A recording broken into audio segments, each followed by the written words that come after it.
back to my channel. Hope you all are having a good day. So today I'm going to be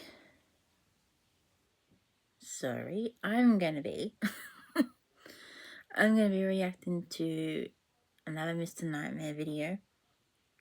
So this one is called 3 Disturbing True Camping Stories. So let's get into it.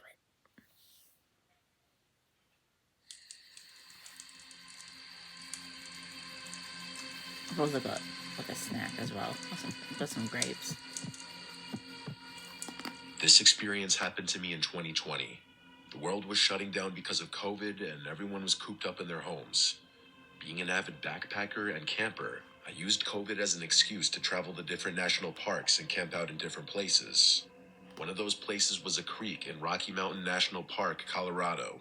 Without giving away my identity or revealing too much personal information, let's just say something happened with my job back in 2019 that caused my reputation to kind of suffer a bit, and a good number of people despised me.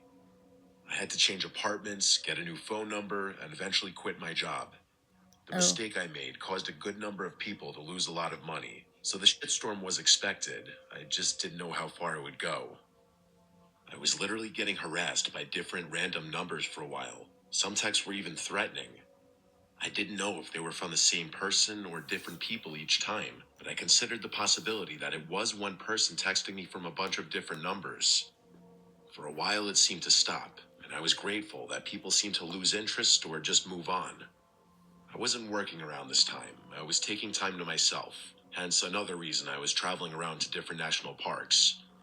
I drove the 3 hours to Rocky Mountain National Park, parked my truck, and started my hike up the trail to the creek. There was nobody else there. I'm sure that was because this was right when the lockdown started and people were taking it very seriously and not leaving their houses. That, and it was also still the winter time. There was a thin sheet of snow on the ground, hard enough that it made that loud crunching sound with every footstep. After a little while, I made it to the creek, and it wasn't frozen. It was still flowing. It was incredibly peaceful, and this was a detox I needed from the stresses of my life at the time. I found a place a little ways off the path to set up camp. After the tent was set up, I chopped up some wood, started a fire, and cooked some sausages on the stove. Then I started reading my book by the fire. After finishing a few chapters, it was getting dark out. Thank God for headlamps. I rolled a J and started smoking it. After a few hits, I felt my phone start going off. Honestly, apart from my family, I don't have a lot of people texting me, so I pulled out my phone from my jacket pocket and saw a bunch of texts from an unknown number. My heart skipped a beat when I realized it was happening again. The texts were from a number with a 203 area code, which I looked up to be Connecticut. Whoever it was texted me saying, "How's your camping going, buddy?" The second text said, "It's beautiful out here." The third text said, Okay, well these monkey butt ads go away. I'm "I trying to see get into why the you story. came up here." My default reaction was to respond, "Who is this?" If they simply left it at "How's the camping going?" I would have assumed it was a family member, but they were sending messages as if they were here with me. The weed had already entered my system, and I was definitely high.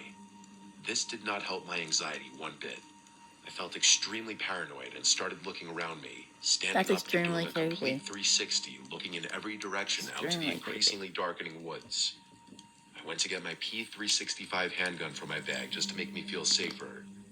Usually I'd put a fire out before calling it a night, but as paranoid as I was feeling now, the thought of being in total darkness freaked me out. I went into the tent and crawled onto my sleeping bag. I stared at my phone, at the texts, waiting for a response which didn't come. Minutes dragged on, and I just wanted the weed to wear off, honestly. I still had my headlamp on, so I tried to continue where I left off in my book.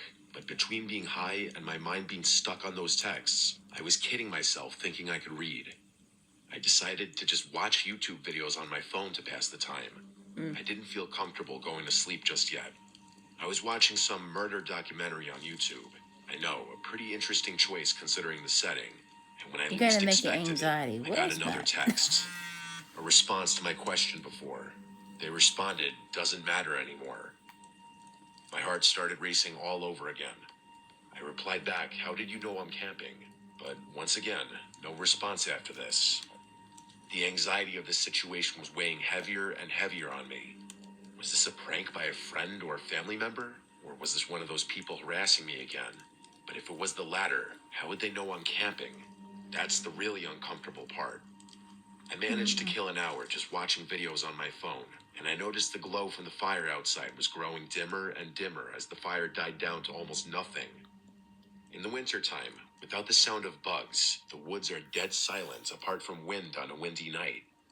The second a video would stop playing, the silence would become deafening. Usually I'd embrace the peace, but my peace was completely disturbed because of these texts. Something then broke the silence. The unmistakable sound of human footsteps in the snow. They approached my tent until they were only maybe 6 feet from outside the tent. Then the footsteps stopped. I had the gun tightly gripped in my hand, ready to turn the safety off. There was suddenly a flash from outside. It looked like someone briefly shined a flashlight at the tent, or they took a picture. I had my answer soon enough. I heard the person walk away now, before their footsteps slowly faded out to silence. And as I expected to happen in the back of my mind, my phone dinged and vibrated, and that number sent me a photo. The photo was of my tent. Following that was a text that said, "Have a good night's sleep." I can't explain it, but suddenly it felt like I completely snapped out of the remainder of my high, and a bout of adrenaline and confidence overwhelmed me. I unzipped the tent and shot 2 rounds into the air. And the sound of footsteps running away in the snow in the not-so-far distance told me that it worked and scared the person off. But it also disturbed me even more, that would mean they were still hiding somewhere in the distance, watching. I screamed a threat into the air and climbed back inside my tent. I believe it worked because there were no more texts and no more sounds of footsteps. I was awake for hours after, simply because the occurrence completely woke me up. I felt like I drank 3 cups of coffee. Eventually, I did fall asleep, and waking up to morning sunlight was a huge relief. Whoever followed me there was not ready for me to pull a gun. I definitely don't seem the type of person that would own a gun, and I know that. That was my first time shooting that gun since buying it, and in fact my only time to this day. Whoever had been texting me, harassing me, and apparently stalking me, apparently decided to back off when they found out I had a gun, because almost 5 years later now, and I haven't been bothered. Still, it was a nightmarish night, and I can't imagine how differently it might have turned out if I wasn't armed.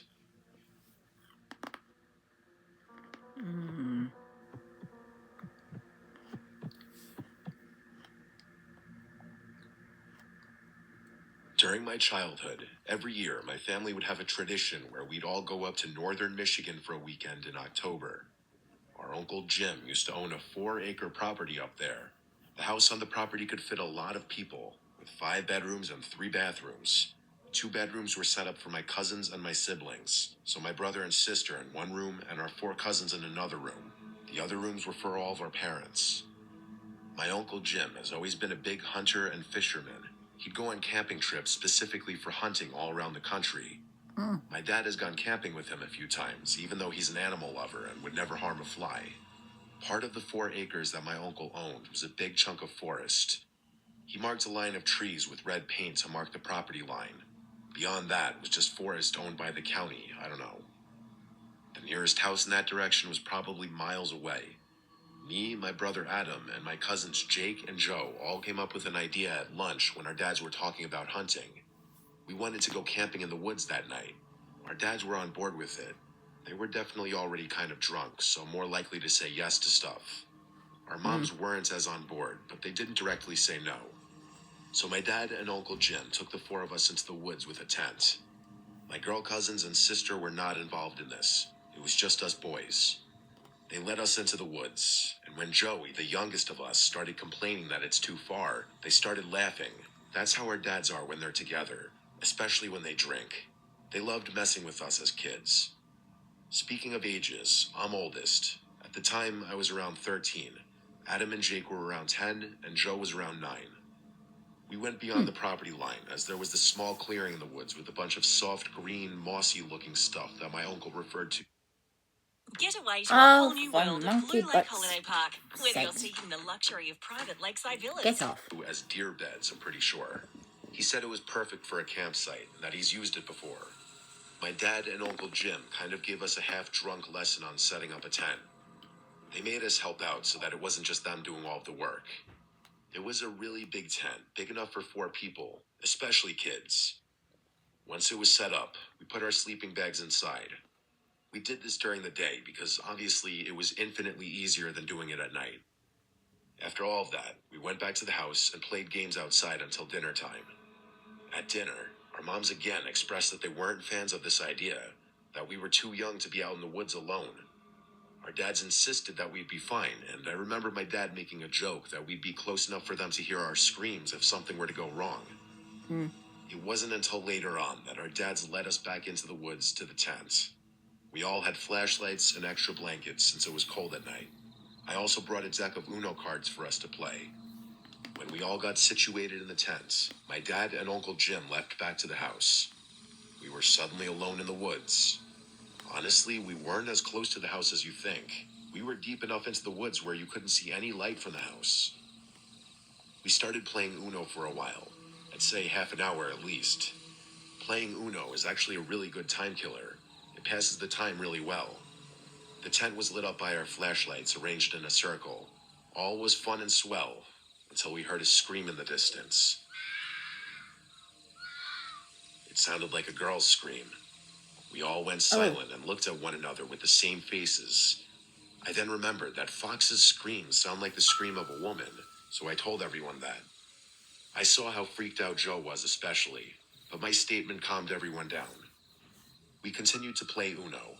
I actually won like every single round. At that point, no one had mentioned the scream again. It was most likely out of all of our minds. But it happened again, and much louder and closer this time.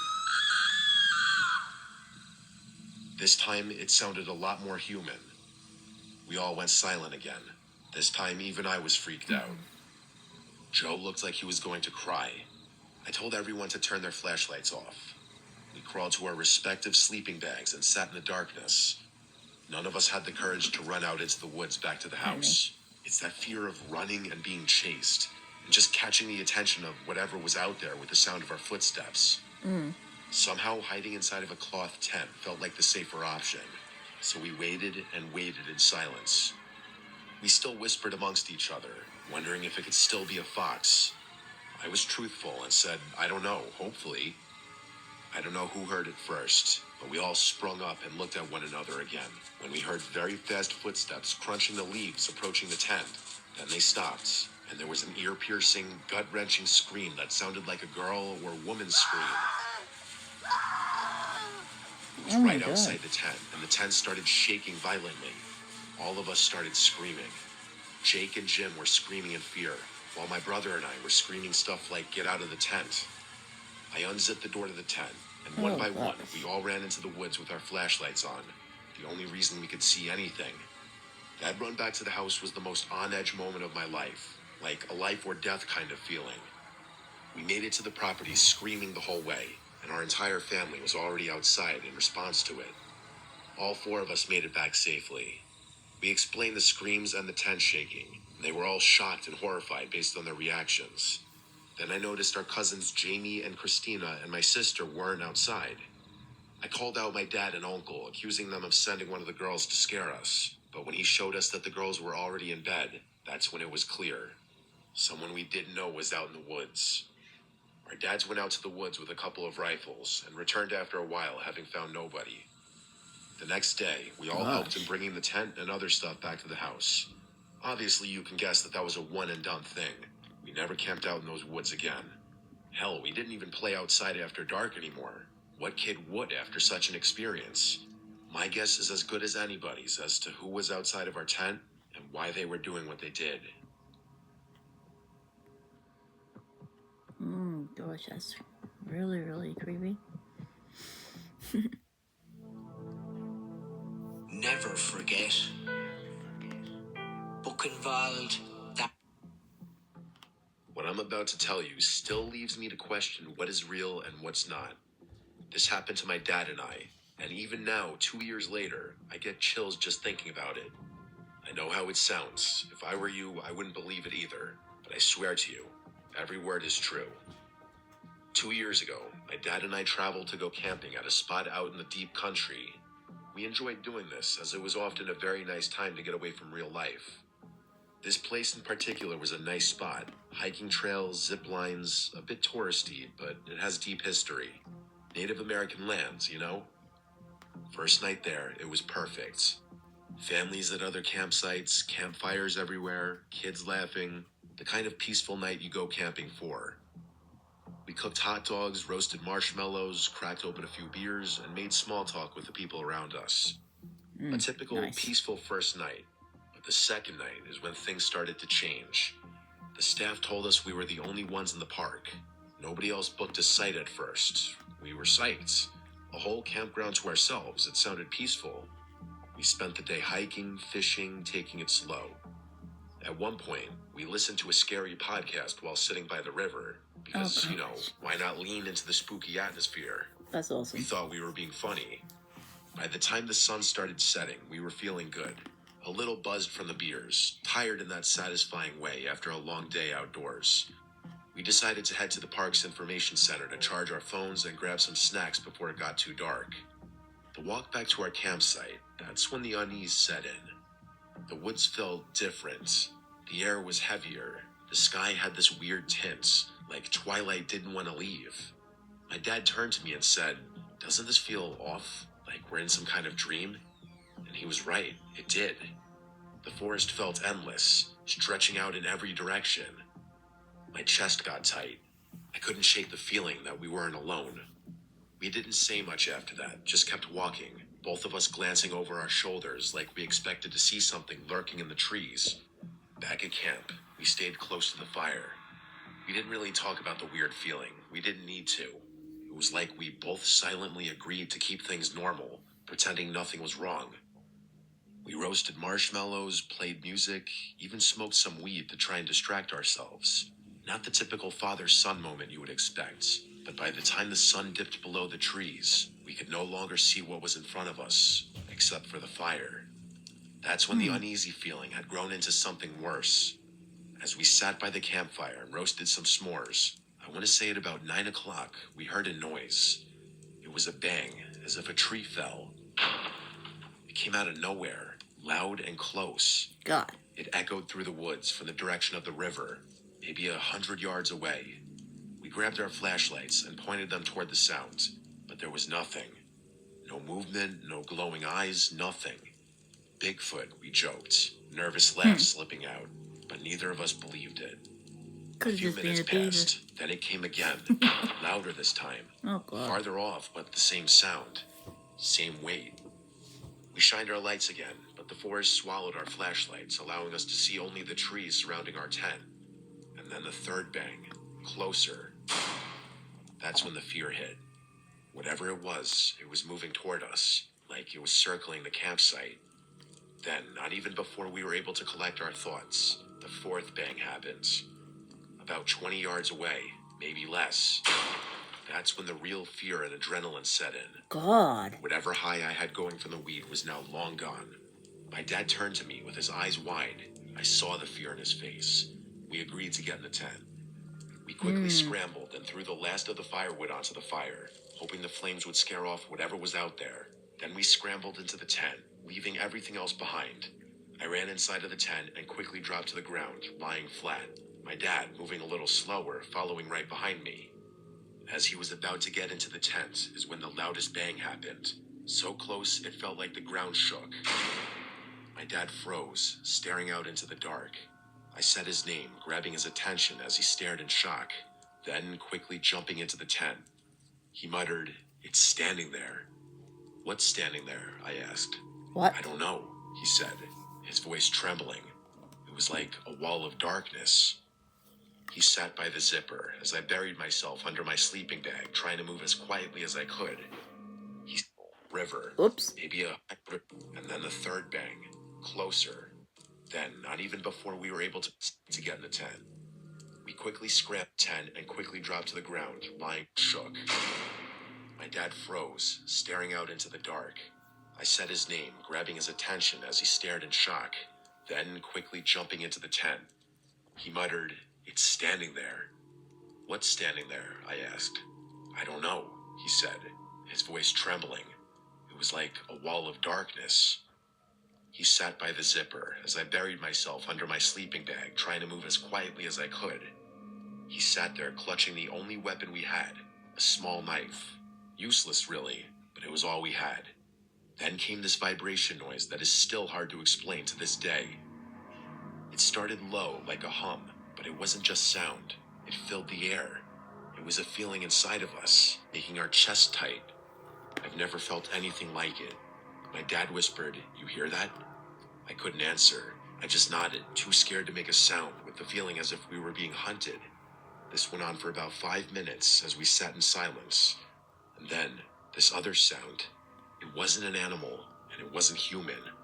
It was this guttural, alien-like noise, as I like to put it. It honestly sounded like the Demogorgon from Stranger Things. Nothing I had ever heard before. We stayed frozen in that tent, too scared to breathe, too scared to move. I had this small mesh window right by where I was laying, but I refused to look outside of it with the fear of being seen, just sitting there trying to control my breathing as my dad still sat there with the knife. And that's when the weirdest thing happened. In the middle of all of the chaos, we just blacked out. Neither of us remembered trying to fall asleep. My dad was still clutching the knife when we woke up, lying in the middle of the tent. I woke up on my back in a panic, as if something was standing over me. My first thought was to grab my phone to check the time, but it was dead. I asked my dad to check his.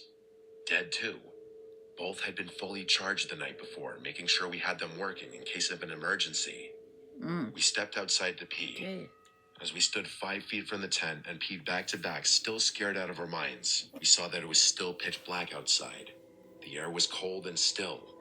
The food we'd left on the table completely untouched. The fire we'd stoked before diving into the tent burned down to ash like it was never touched. The whole place felt wrong, like we shouldn't have been there. We waited the night out in the tent without saying much to each other, just trying to get some real sleep. We packed up in silence, not saying a word until we were in the car. When we finally talked about it, we realized we'd both felt the same thing that night. Watched and hunted, like something was waiting for us to slip up. We told my mom when we got back. She thought we were crazy, said maybe we got drugged or inhaled some weird gas, but it wasn't that. Whatever happened that night, it was real. We both experienced the same thing. To this day, we don't know what it was. We didn't see it, not fully, but my dad came closest. Whatever he saw, it wasn't human, and it wasn't natural. We never heard any similar story like ours. We haven't been back to that camping site since, or even gone camping since. I don't think we ever will. I don't think I'll be going back camping if it ever happened to me. Look, I went camping probably twice, and I absolutely loved it. The only thing that scares me was when you're about to, like, when you need to go out of your tent to go, like, to the bathroom or, to get a drink of water or whatever. It's like, you have, the only thing you have is a flashlight. And that. And it's like the most scariest thing to do. Because everyone's asleep. And then you just like making sure there's no creature whatsoever. Doesn't matter if it's an animal or a creature or a unliving thing. Be like, heck no, I'm out of here. Packing my stuff up and leave. Like, but, yeah, I totally agree with them. I would not go back camping if that had happened. Like, as soon as I hear one sound, pew, out. Packing me stuff and leave. Like, straight away. Never go back camping. The only camping I'll be doing is in my own backyard. To be honest. And if anything happens out there, back inside the house. Be like, yeah, I can just put a tent up in the house. Why not? I don't know. They were really good stories. Yeah. And basically they were true. So, that's, yeah. Yeah, they were true stories. Oh. Well, thank you guys for watching. I hope you enjoyed this video. And hope you all have a good day. And I will see you next time.